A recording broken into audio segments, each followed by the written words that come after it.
please, don't start. Does good thing turn your tummy? Can't you see the way I get endorsement back to back? And a lot of contracts pushing me up and down? Hey, Obora, are you enemy of progress? Please, oh, if it is not with condom, don't come close to me, oh. I am not doing anything with you. Many years ago, in the city of Owerri, there lived a young lady named Soichi. Soichi is the first child and the first daughter of her family. She also had two other siblings who are still in school. Soichi, being the first child, decided to go to the city of Owerri to look for jobs that will help her assist her family. Soichi came from a poor background, and her mother, who was once the breadwinner of the family, she got sick and she was bedridden. She needed surgery in order to survive. Soichi looked at their situation and decided to drop out of school. She was in the university. She was even in her 200 level. But because of financial issues, she decided to drop out of school and start to hustle in order to support her family. Unfortunately for her, when her mother got sick, she thought it was just a normal sickness. But when they got to the hospital and did series of tests, it turns out that her mother had liver problem and she will need a surgery in order for her to survive. Soichi looked at their situation and decided to go to Owerri after one of her friends advised her to go to Owerri and look for job in areas that she's good at. It turns out Soichi is a very good cook. She learnt this from her mother. Her father isn't helping matters at all. After he lost his job few years ago, he became a drunkard. He never contributed to the family's expenses. Rather, he adds more to it.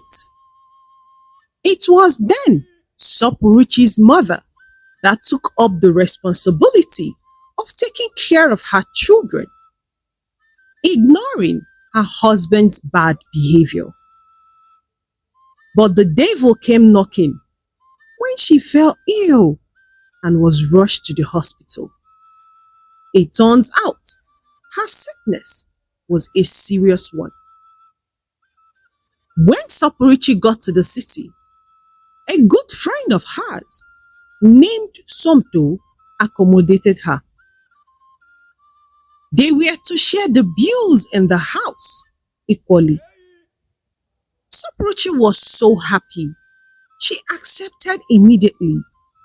At least someone accepted her to stay in her house. The next day, she went in search of a work. After a long work and stress, she was only able to get a cleaning job, which pays little. Soichi had no choice than to accept it. When she got home that very evening, she told Somto how her day went and how she landed only a cleaning job that pays so little. Somto was so disappointed. No. She said to Soichi, That is little. Oh. It's very, very small. Somto complained. It can't take care of your bills at all. She continued. You need to look for another job, my friend. That kind of pay, it can't even take care of you. Talk more of the bills in this house. Please, you need to look for another job. I remember you as a very good cook back then. Sopuruchi, why not try and see if you can get a job in line with this? It will pay you well. Oh. Cooking is a big deal. Oh. Sopuruchi thanked Somto and decided to follow her instructions and do just that. The next day, she went to search for a cooking job.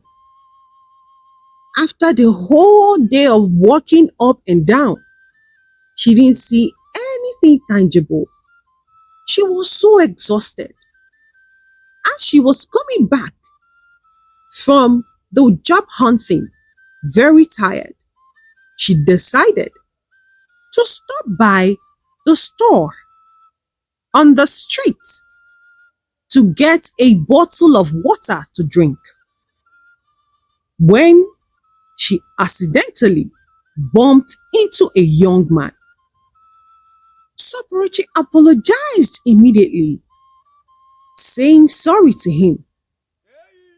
But the young man, whose name is Obora, was not having it.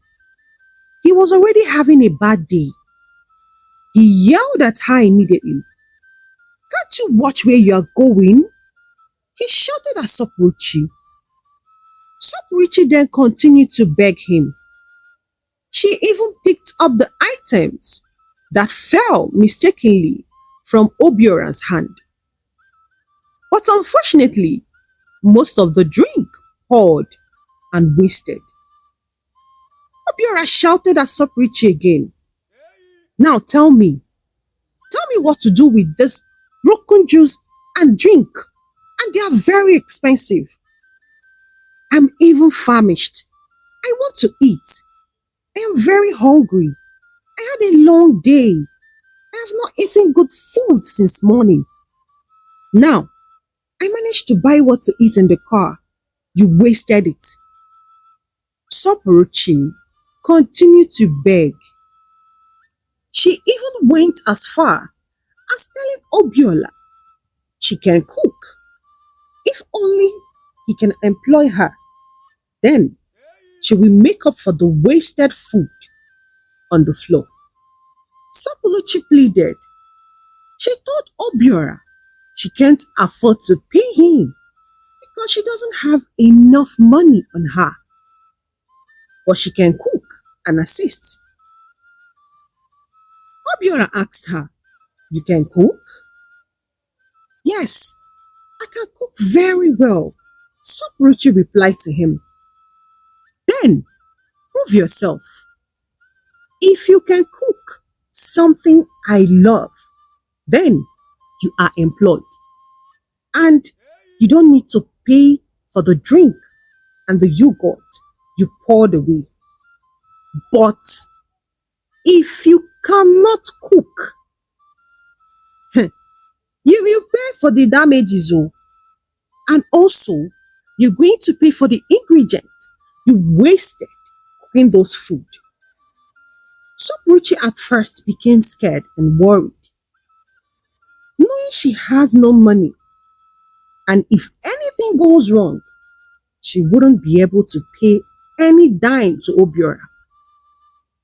But she held on to her faith and boasted very well that she can cook. And if she does not cook the things he likes, she will pay. She then followed Obora home and prepared a delicious meal, as she claimed. When Obora tasted the food, he wanted to pass his judgment first. But the taste of the food didn't even allow him to talk or pass any judgment. He was about to finish the food when a young lady came inside the house with boxes as if she came back from a travel. "Wow, this place smells nice," she said. She quickly rushed to Obora and grabbed the food he was eating and finished it. She was wowed.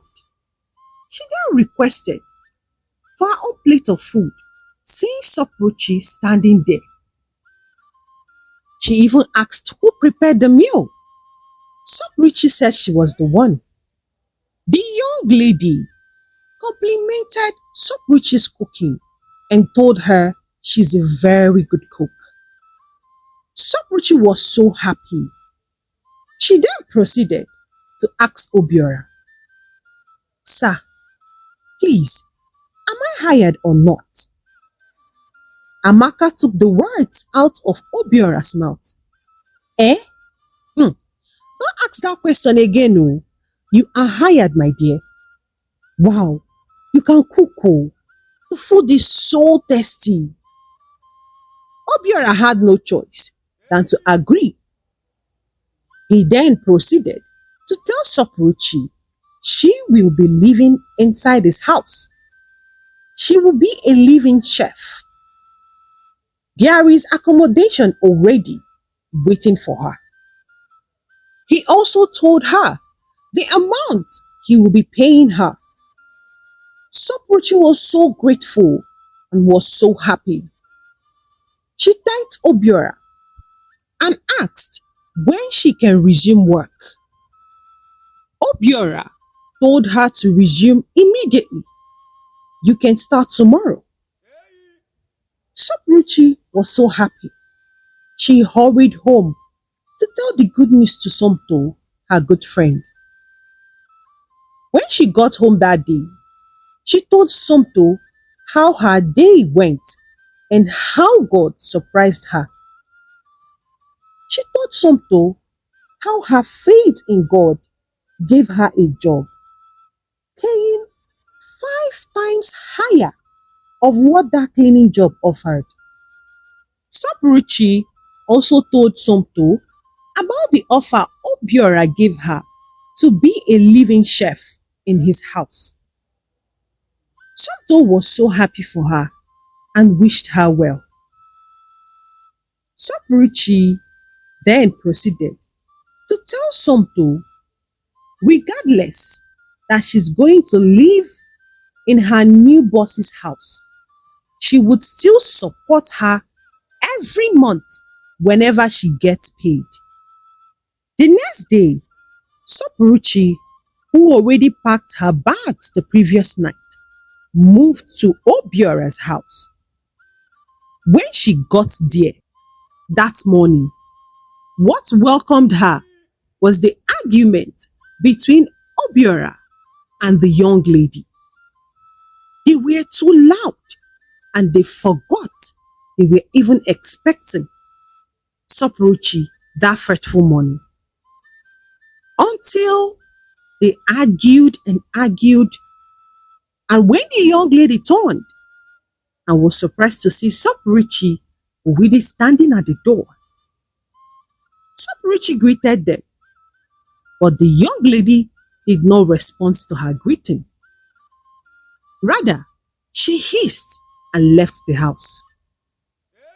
Obiora then apologized for what she witnessed. She told Soichi that the young lady is his wife, Amaka. They were just having a normal couple quarrel. She shouldn't worry. It's a normal thing between couple. Soichi understood, and Obiora showed her her room. He also requested for what he wanted to eat that fateful morning.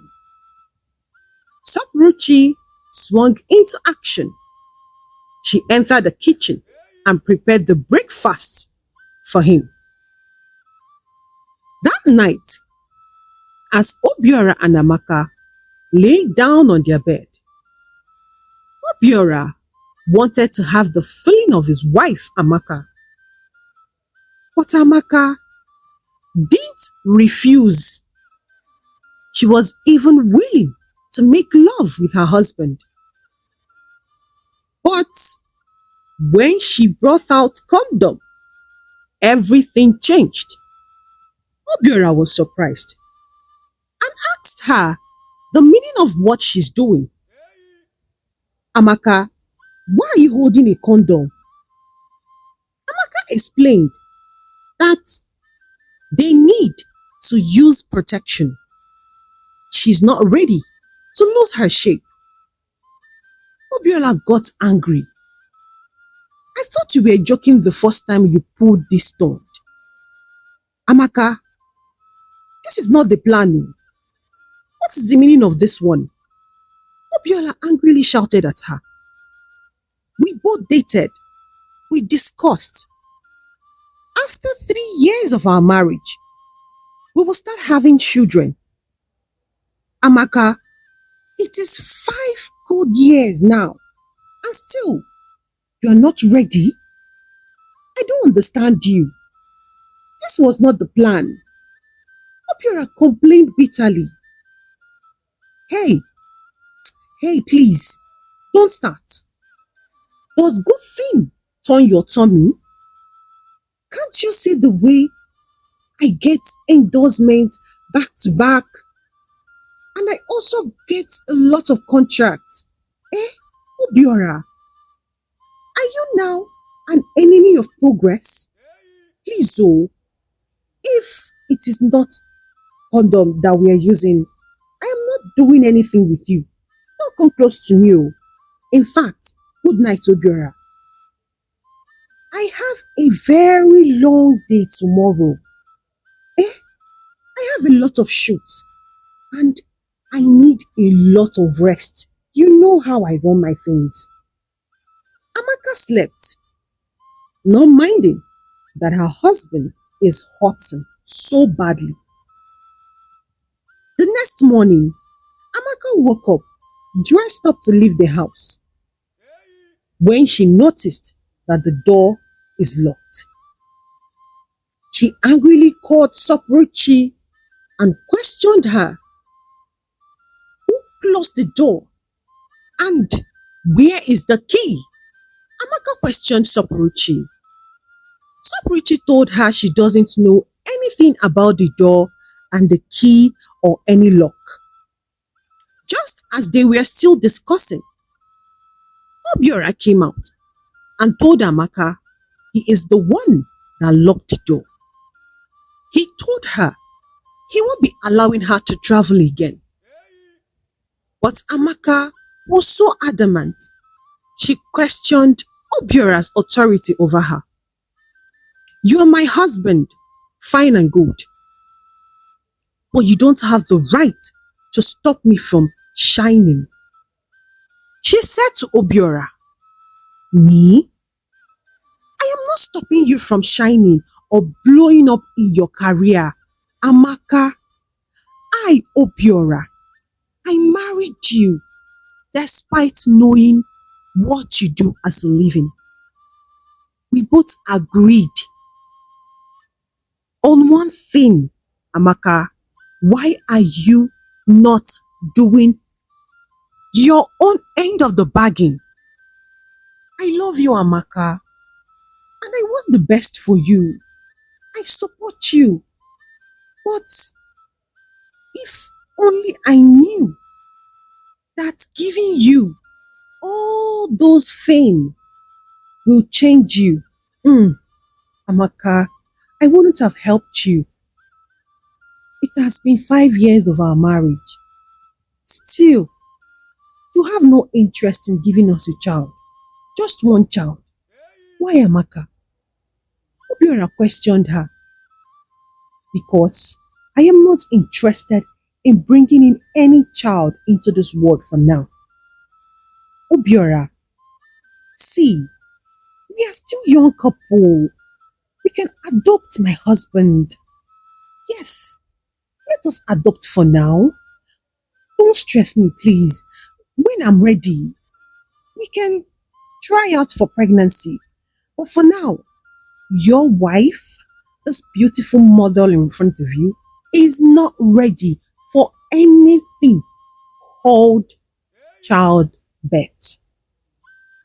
Amaka walked up to Obora, collected the keys to the door, opened the door, and left. Obora was shocked at her response. Adopt. He said to himself. Obora became weak and sat down instantly on the couch. Adopt. A full grown man like me. Adopt. When everything inside of me is working perfectly.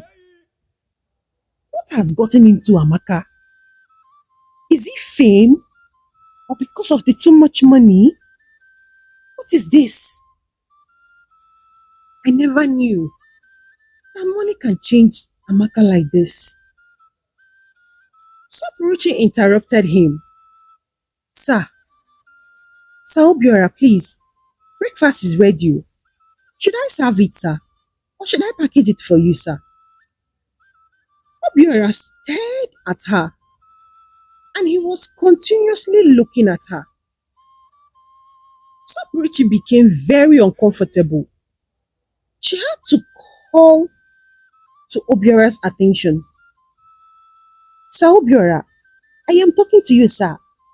You have not said anything. You are perfect, you know. Obiora said to Sopuruchi. You are beautiful. The curve. Wow. I didn't even notice all that. Obiora complimented Sopuruchi. Ha! Ha! Sopuruchi started to shout. Sir, I beg you. Sir, please. This is a wrong train. You're a very nice man. Sir, you're also a very fine man, sir. I beg, you can get any girl you wish. Outside there are plenty. In fact, the good girls in this town, they are plenty. And all of them are willing to come to your knee if you want. But you see this person standing here. Sopuruchi, I am no go area, sir. Sir, man is not my problem now. I beg you, remove me from your agenda. I beg. I have a lot of family issues to solve. You see, adding another problem to my head is capital no. Sir, I beg. I dey beg you. See as I kneel down so. Now beg, I dey beg you. Sopuruchi pleaded. Sopuruchi, Obora called her name. Sir, I beg you. Sopuruchi responded. I am not doing anything to you. Relax and calm down. It's not what you think. Just calm down. Wow, you are really dramatic. I have a plan. And if you follow me in this plan, I will pay you 1.5 million. Eh? Sir? Did you say 1.5 million just now? Sopuruchi questioned Obiora. What exactly do you want me to do, sir? That will make you to pay me such a huge amount of money. Ha! God, I beg you. Hope I've not entered one chance house. Well, I want you to make my wife jealous. That is all. Obiora replied to Sopuruchi. He continued to tell Sopuruchi his plan. How she will be his close friend and pretend they are now very close. They would go to the market together. They would watch television together. They would do a lot of things together.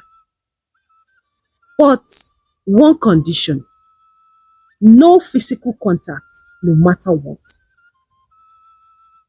Obora told Sopuruchi that he complimented her because of all the plan on his head.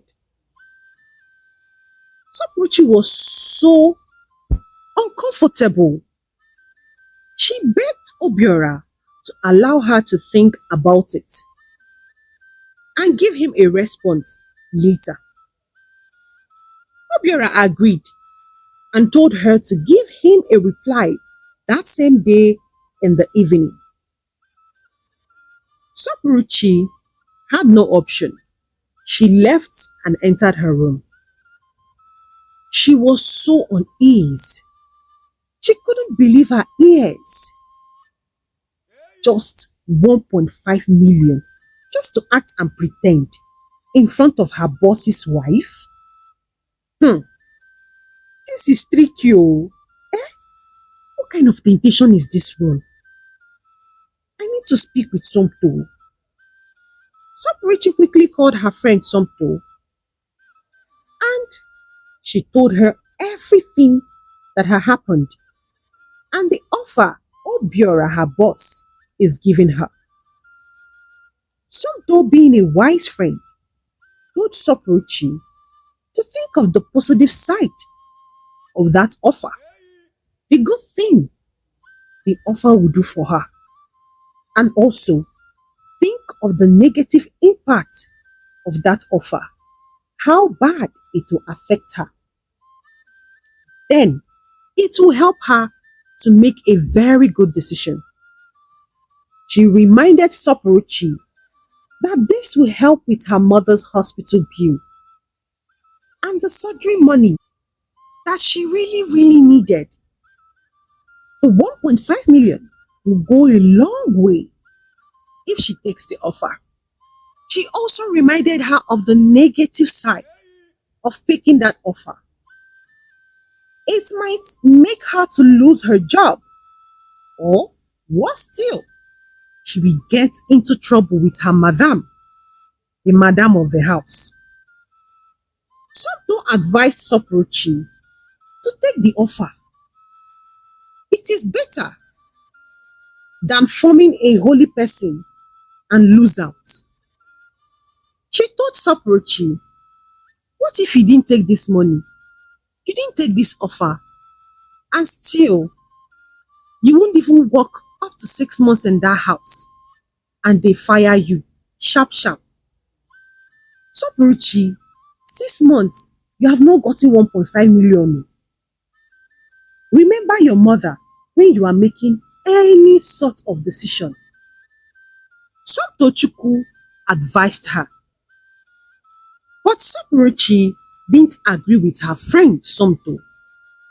She told Somto that doing this will make her to go against the principles her mother taught her, and is going to taunt and haunt her conscience, that she will be destroying someone else's marriage. Marriage is a sacred thing. No. She lectured Somto.